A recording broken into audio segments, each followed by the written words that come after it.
لو تناهيتم إلى سر الحياة وصنعتم كائنا حيا نرى. آپ لوگ کتنے عرصے سے درس قرآن سن رہے ہیں؟ کئی سال ہو گئے مجھے. پہلے ہم نے 30واں پارہ ختم کیا, پھر اور جو میرے تفسیر کے لیکچر مفتی طارق مسعود اسپیچز والے چینل پہ جا رہے ہیں. کہیں آپ نے دیکھا کہ قرآن عقیدے اور اعمال کے علاوہ کسی اور چیز کو فوکس کرتا ہو؟ کہیں دیکھا آپ نے؟ اہل ایمان کی صفات میں وہی باتیں جو بار بار ریپیٹ ہوتی ہیں. تبھی ہم جب قرآن پہلی دفعہ ہم نے پڑھنا شروع کیا نا, عربی گرامر سیکھ کے, اور جو ہمیں ترجمہ سمجھ میں آنا شروع, تو ہم بار بار سوچتے تھے کہ قرآن مختلف انداز سے ایک ہی بات کو, چند باتوں کو ریپیٹ کرتا ہے. باتیں وہی ہوتی ہیں لیکن انداز کیا ہوتا ہے؟ مختلف. وہی انہی باتوں کو ریپیٹ کرتا ہے. یہ ایک اشکال ہوتا تھا, تو قرآن نے خود اس اشکال کا جواب دیا کہ ہم بار بار اپنی آیات کو پھیر پھیر کے بیان کرتے ہیں, لعلہم یذکرون, تاکہ ان کو نصیحت حاصل ہو. ایک دفعہ میں بات سے نصیحت حاصل نہیں ہوتی. ہم کہتے ہیں اللہ تعالیٰ نے ایک دفعہ ایمان والوں کی یہ علامتیں بیان کر دیں تو چلو ٹھیک ہے, اللہ نے بیان کر دیں, یہ ہونی چاہیے مسلمانوں میں.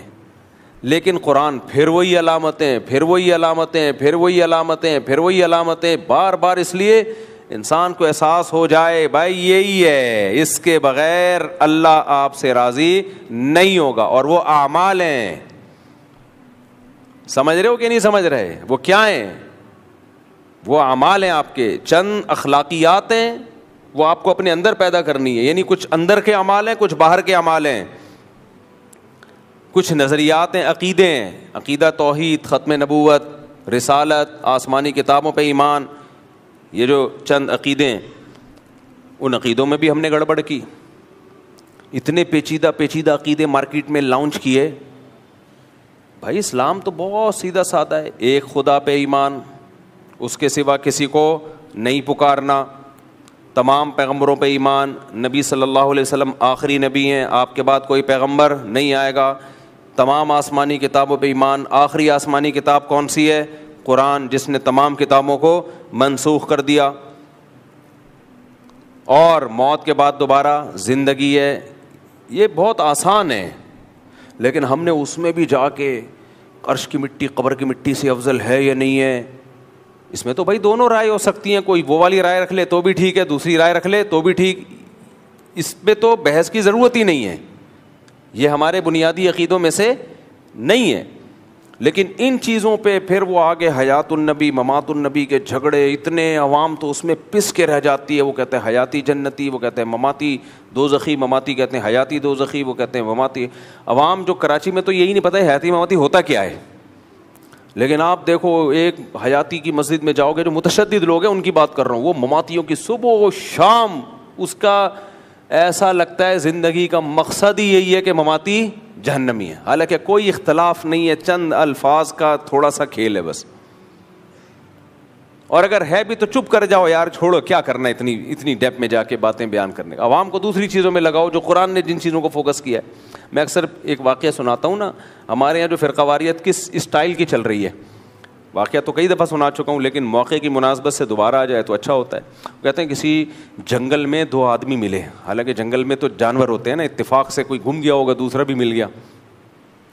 تو انہوں نے کہا یہ بھی ایک بندہ میری طرح کا یہاں راستہ بھول گیا ہے. کہیں دنیا میں تھے نا وہ, تو امریکہ کے فرض کرو امریکہ کے جنگلوں میں.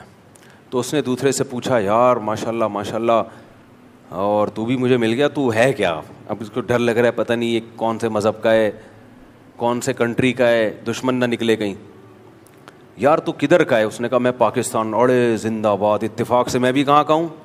Pakistan. Nice to meet you, بڑی خوشی ہوئی آپ سے مل کے, اپنا ملک ایک ہی نکلا.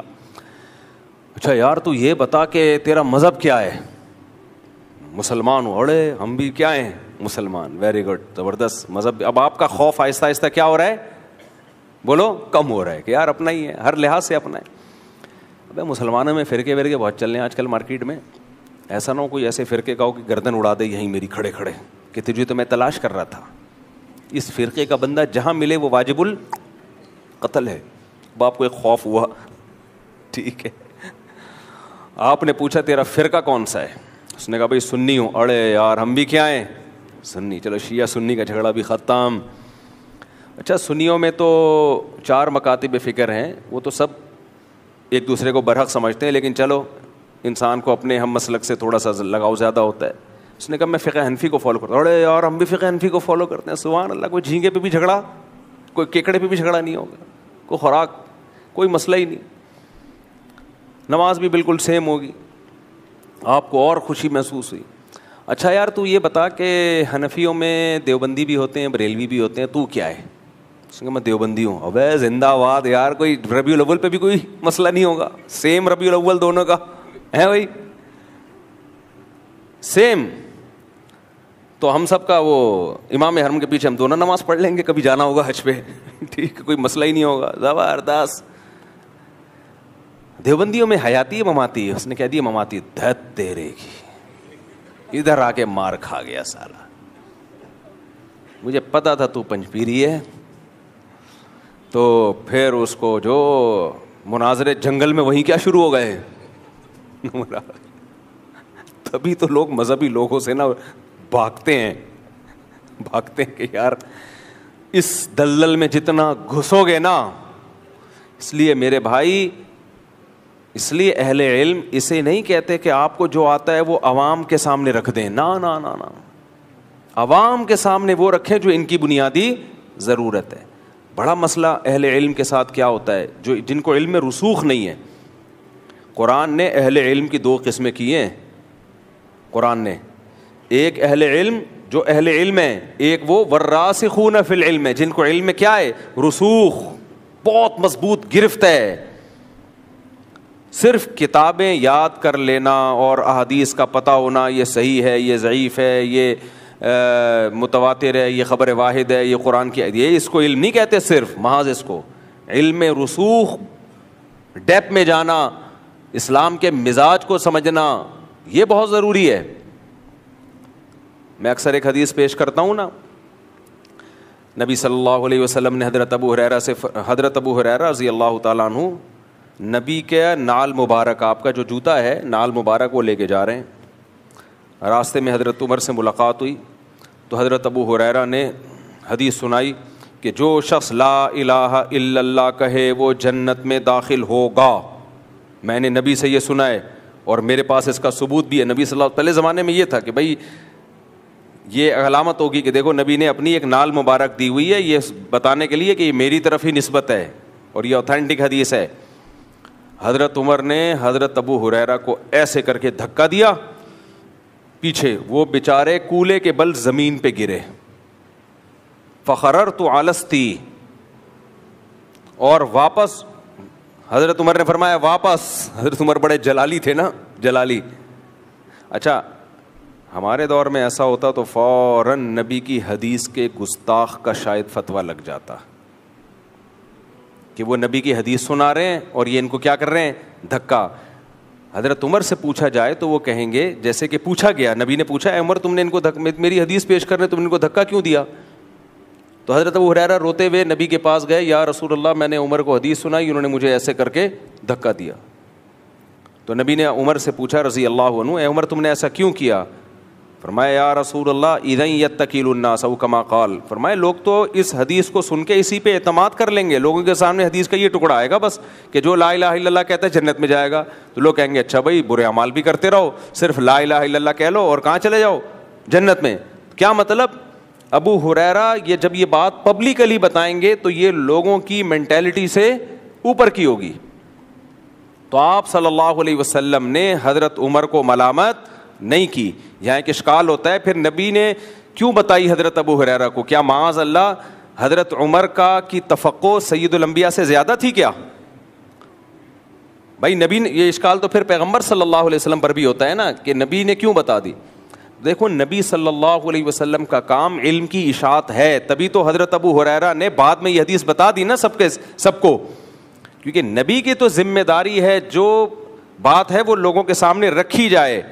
اور حضرت عمر نے یہ دیکھا کہ ایز اٹ از جب یہ لوگوں کے سامنے جائے گی تو لوگ اس کا صحیح مطلب نہیں لیں گے, تبھی نبی سے دنیا کے جانے کے بعد حضرت ابو ہریرہ نے یہ حدیث پھر بتائی لوگوں کو, تاکہ علم کا کتمان نہ ہو, یعنی علم نہ چھپے.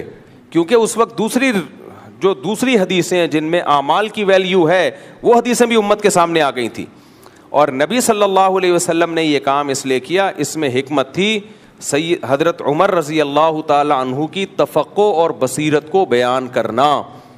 بعض کام نبی کے دور میں ایسے ہوئے ہیں کہ اس میں کسی اور صحابی کی فضیلت کو بیان کرنے کے لیے, اس کی مثال ایسے ہے جیسے نبی صلی اللہ علیہ وسلم کو حضرت عمر نے مشورہ دیا کہ عورتوں کو پردے کا حکم دیا جائے, آپ صلی اللہ علیہ وسلم نے اس مشورے پہ عمل نہیں کیا, لیکن آسمان سے آیتیں نازل ہو گئیں کہ آپ عورتوں کو پردے کا حکم دیں. کئی سارے احکام ایسے ہیں جو حضرت عمر نے بتائے اور وہ قرآن کا حکم بن کے نازل ہو گئی. نبی نے نہیں کیے وہ شروع میں. کیوں؟ کیونکہ اسلام کا ایک بڑا مقصد سیدنا عمر کی فضیلت بیان کرنا بھی تھا, کیونکہ نبی کے بعد ابو بکر اور عمر نے ہی اس جگہ کو سنبھالنا تھا, نبی کی جانشینی ادا کرنی تھی. تبھی تو حدیث میں آتا ہے کہ میرے بعد ابو بکر اور عمر کو فالو کرو. تو اس میں حکمتیں ہوتی ہیں. خیر, موضوع سے میں ہٹ رہا ہوں. تو میں یہ بات عرض کر رہا تھا آپ کے سامنے, یہ بات یہاں سے آئی کیسے کہ یہ علم کا لیول ہوتا ہے ہر شخص. ہاں, میں یہ کہہ رہا تھا کہ وہ دیکھو اب وہ جو جنگل میں ملے ہیں تو وہ بالکل ہی ان کا آخری پہ حیاتی مماتی پہ آ کے ان کا جنگل میں پھڈا شروع. ہمارے استاذ نے ایک واقعہ سنایا کہ کئی سال پرانا واقعہ ہے کہ ایک کے پی کے سے ایک خاتون حج پہ گئی, اس کا بچہ گم گیا. وہ بوڑھی خاتون تھی, عمرے میں نا, عمرہ یا حج پہ اس کا بچہ گم گیا. تو کسی نے بچہ تلاش کر کے, کسی مولوی صاحب نے بچہ تلاش کیا, بہت بیچاری رو رہی تھی, بچہ لا کے اس خاتون کو دے دیا. وہ بڑی خوش ہوئی, ماشاء اللہ بیٹا اللہ جزائے خیر دے. تو اس خاتون نے کے پی کے میں کسی ایسے علاقے سے تھی جہاں یہ حیات النبی ممات النبی کا پڈا بڑا چل رہا تھا. تو اس سے پوچھا کہ تم حیاتی ہو مماتی ہو؟ اس نے کہتی ہے میں پنج پی رہی ہوں. کہتے ہیں اتنا غصے ہوئی ہے نا وہ, یعنی اس کو افسوس ہو رہا تھا کہ یہ کاش کسی حیاتی نے تلاش کیا ہوتا, یعنی پنجپیری نہ ہوتا جس نے یہ. تو ہمارے استاذ کہہ رہے ہیں حیران ہے تو اپنے بچے کو لے, تیرا بچہ کسی نے لا کے دے دیا, اس کا شکریہ ادا کر. تجھے اس سے کیا لینا دینا کہ وہ پنجپیری ہے یا حیاتی ہے, کیا لینا دینا. تو یہ چل رہا ہے مارکیٹ میں. ہاں, میں یہ بات کر رہا تھا کہ علم کی ہر بات عوام کو کے سامنے بیان کرنے کی نہیں ہوتی. لوگ ہمیں بھی کہتے ہیں نا مفتی صاحب کے پاس کوئی علمی صلاحیت نہیں ہے, ہلکا پھلکا بیان کر رہے ہوتے ہیں, لطیفے چٹکلے اور شادیوں وادیوں کی باتیں. بھائی علمی بیانات مدرسوں میں ہوتے ہیں, طلبہ کے سامنے ہوتے ہیں, عوام کے سامنے, کیونکہ قرآن بہت آسان ہے, جنت میں جانے کے لیے بیسک اصول بہت آسان ہے, تو ان کو ہی فوکس کیا جائے گا. علمی بقراتیوں میں, افلاطونیوں میں اور بہت پیچیدہ ٹیکنیکل قسم کے چیزوں میں لوگوں کو الجھانا, اس سے آپ کی دھاک تو بیٹھ جائے گی. لوگ بولیں گے یار ویل ایجوکیٹڈ آدمی معلوم ہوتا ہے, انگلش بھی, عربی شربی کی اصطلاحات بھی, اور یہ ٹھیش پیش. آج کل یہی اسکالر کر رہے ہیں, جن کو انگلش آتی ہے تو ٹھیش پیش لگا دیں گے, کچھ سینٹینس گھسڑ دیے, لوگ کہتے ہیں بڑا پڑھا لکھا ہے. ابے بھائی فضول بات کر رہا ہے, نہ سر نہ پاؤں, باتوں سے باتیں نکلتی ہیں, کیا کرو. یوٹیوب پہ یہ بہت ہو رہا ہے آج کل. پہلے قبل حکیم صاحب آیا کرتے تھے, انگلش آتی تھی حکیموں کو, اچھے حکیم ہوتے تھے, ماہر, اردو میں بات کر رہے ہوتے تھے, جگر کو جگر کہہ رہے ہوتے تھے, گردے کو گردہ کہہ رہے ہوتے تھے, لیکن ہوتے بڑے ماہر حکیم تھے, ان کی بڑی تحقیق ہوتی تھی. اب اس طرح کی گاڑی اردو کوئی بولے گا تو لوگ سمجھتے ہیں یہ حکیم کو انگلش تو آتی نہیں ہے تو ایسے ہی پاگل ہوگا. اب حکیموں کا بھی ٹرینڈ چینج ہو گیا ہے. اب جو 2 نمبر حکیم ہے کیا کرتے ہیں, ایک آدھ چکر ان کا یورپ امریکہ کا لگ چکا ہوتا ہے, ایک آدھ مہینہ وہاں کے بھی کسی ادارے میں کچھ آرگینک چیزیں انہوں نے پڑھ لی ہوتی ہیں, پھر وہ آتے ہیں, پھر وہ انگلش مارتے ہیں, پھر ٹی وی چینل میں ایک تو 3 پیس سوٹ ٹائی میں آتے ہیں. لوگ کہتے ہیں یہ ایجوکیٹڈ, امریکہ سے حکیم بن کے آیا. یہ وہاں بھی ہوتا ہے نا, یا امریکہ کینیڈا وغیرہ میں بھی ایسے ادارے ہیں جو آرگینک یا خوراکوں پہ تحقیقات کرتے ہیں. تو 6 مہینے کے شارٹ کورسز کیے ہوئے ہوتے ہیں, کچھ بھی نہیں آتا ان کو, لیکن لوگوں میں کہ امریکہ سے بھائی اونین کے بارے میں کہاں سے, پیاز نہیں بولے گا, جو سارے پاکستانیوں کو سمجھ میں آ رہا ہے پیاز کا مطلب, یہ بولے گا اونین, جو صرف ڈیفینس کلفٹن میں اور چند, پھر غریب آدمی اس کا ترجمہ دیکھ رہا ہوگا اونین ہے کیا, لیکن انسپائر بہت, متاثر بہت ہو رہا ہوگا, یار اونین, لہسن نہیں, ادرک نہیں, وہ گئے لہسن ادرک ہری مرچیں, حالانکہ وہ سب کو سمجھ میں آ رہا ہے آسانی سے, کالی مرچ لہسن ادرک ہر. اور خواتین کے جو چینل ہیں اس میں تو لہسن ادرک ہے ہی نہیں, اس میں تو اور انگلش ٹھش پھش, ایسا آدمی کہتا ہے بے یہ ہے لہسن, یہ اس کو بولا ہے لہسن کو. گارلک, اور وہ بھی ٹھیک ہے, وہ اس کے میں خلاف نہیں ہوں. ابے میجورٹی تو اردو جانتی ہے نا, جب میجورٹی انگلش پہ آ جائے گی تو آپ بھی بول لینا. میجورٹی کو تو وہی زبان میں بات کرو جو اس کی سمجھ میں آ رہی ہے, لیکن اس سے بھرم نہیں آئیں گے.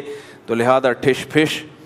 تو وہ کیا کر رہے ہوتے ہیں, اب میں تو یوٹیوب دیکھتا ہوں نا, ہیلتھ چینل تو میں بہت شوق سے دیکھتا ہوں, تو آ کے نا اس لیے مجھے یوٹیوب پہ پتہ چل جاتا ہے یہ 1 نمبر حکیم ہے یا 2 نمبر ہے, یہ 1 نمبر ڈاکٹر ہے یا 2 نمبر ہے. ڈاکٹروں کا بھی پتہ چل جاتا ہے.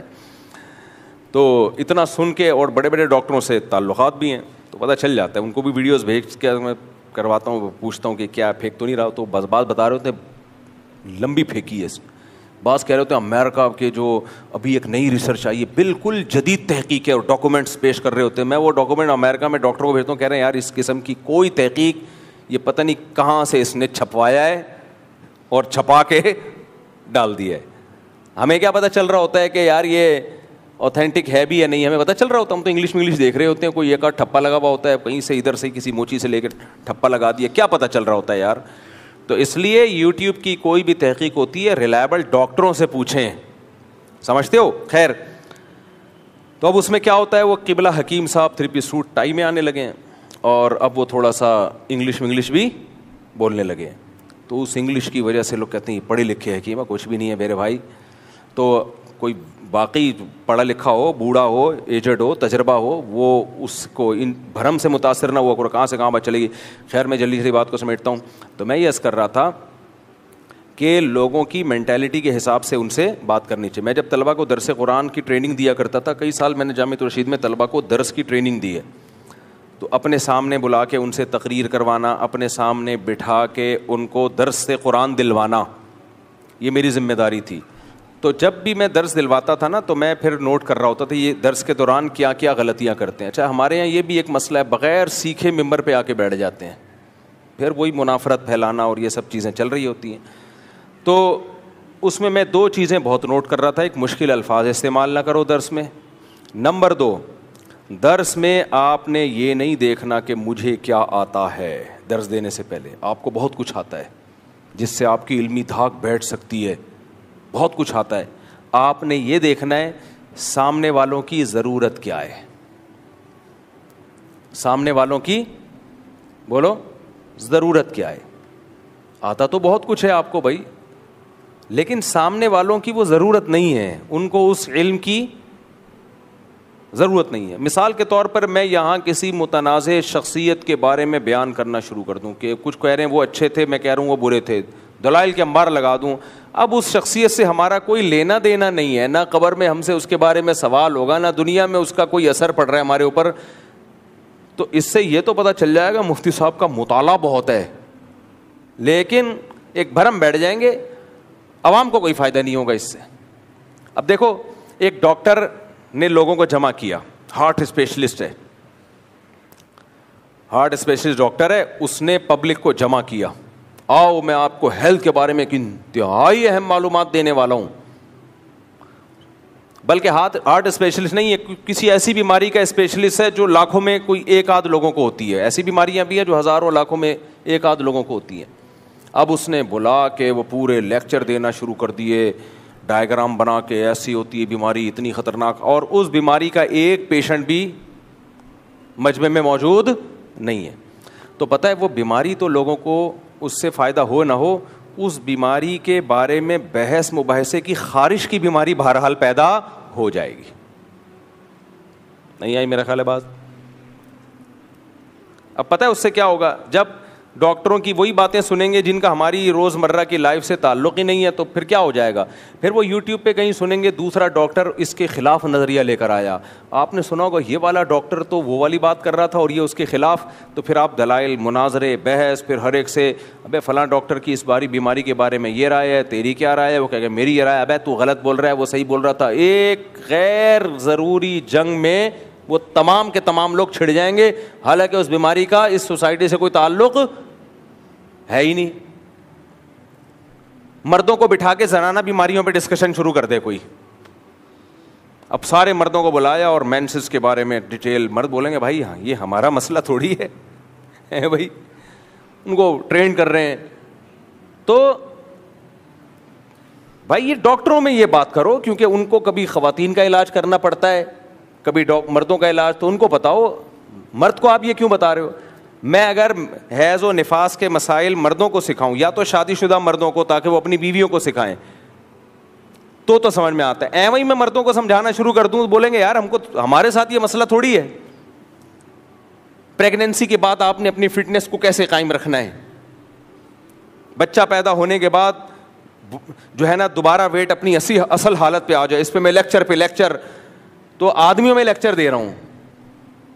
تو شروع میں تو آپ کو عجیب سا لگے گا, لیکن پھر پتہ ہے کیا ہے, آپ کو موٹاپے کی بیماری لگے نہ لگے, اس مسئلے پر بحث کی بیماری بہرحال لگ جائے گی. پھر آپ دوسرے ڈاکٹروں کو جا کے چھیڑیں گے, بتا یار خواتین کی اگر بچہ پیدا ہو جائے تو دوبارہ واپس ویٹ کیسے مینٹین ہوتا ہے, وہ بتائے ایسے. ابے چل تیرے کو کیا پتا, اس نے پوری ریسرچ سے بات کی, اس طرح سے ہوتا ہے.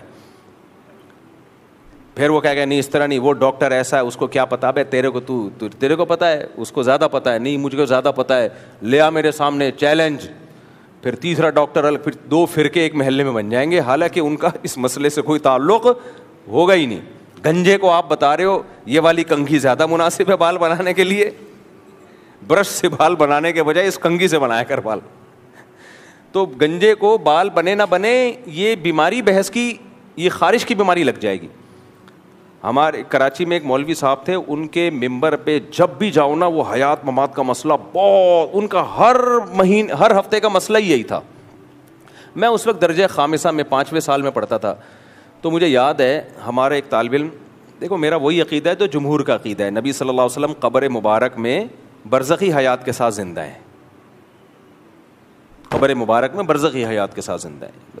تو کیونکہ مجھ پہ بھی لوگ فتوے لگانا شروع کر دیتے ہیں, تو وہ کیا ہوا, تو وہ ہر ہفتے یہی مسئلہ, ہر ہفتے جمعے میں یہی مسئلہ. تو ایک طالب علم اجازت مانگ رہا تھا کہ حضرت وہ بہت بڑے عالم, بہت بڑے تھے وہ, کہ حضرت بہت بڑے عالم ہیں, میرے استاذ کے پاس آیا کہ بہت بڑے عالم ہیں, بڑے بزرگ ہیں, میں ان کے بیان میں چلے جایا کروں. ہمارے استاذ اجازت نہیں دے رہے تھے, بولے نہیں جاؤ. تو میں نے کہا حضرت ان کے عقیدے میں ہمارے عقیدے میں کوئی فرق تو ہے نہیں, اور ہیں بھی نیک اور علم ہے, تو آپ ان کو کیوں نہیں جانے دے رہے؟ یا تو ہوتا نا کوئی ایسی بات کر رہے ہوتے جو قرآن و سنت کے خلاف. تو ہمارے استاذ نے کہا اصل میں خارش کی بیماری لگے گی اس کو, ابھی ایک طالب علم ہے, اس کی سیکھنے کی عمر ہے. تو یہ جب وہاں بار بار ایک ہی ٹاپک, ایک وہ شادیوں والا ٹاپک نہیں تھا, کوئی اور ٹاپک تھا. شادیوں والا تو ٹاپک اس لیے نا کہ وہ تو ہم سب کا مسئلہ ہے, وہ تو ہم سب کا, میرا نہیں ہے, اب آپ سب کا مسئلہ ہے وہ. تو وہ تو ہر جگہ کی ضرورت ہے نا, ہر گھر کی ضرورت ہے وہ تو اس لیے میں بولتا ہوں ہر مسلمان کی خواہش ہے یہ, ہر اب تو ویزا بھی میں نے بتایا کہ لگے گا. تو وہی یہی مسئلہ وہ بیان کرتے تھے, حیات ممات, حیات النبی ممات النبی, ہر وقت. تو انہوں نے کہا یار ایسی خارش لگ جائے گی نا تمہیں کہ زندگی بھر پھر کسی اور کام کے نہیں رہو گے. تو اس لیے انہوں نے روک دیا, اس طالب علم کو بچا لیا. آج وہ بہت سارے دین کے اچھے کام کر رہے ہیں, خدمت کر رہے ہیں دین کی, ورنہ لگتا تو بس ساری زندگی اسی میں کھپا دیتا. ہوا و حرص والا دل بدل دے, میرا غفلت میں ڈوبا دل بدل دے.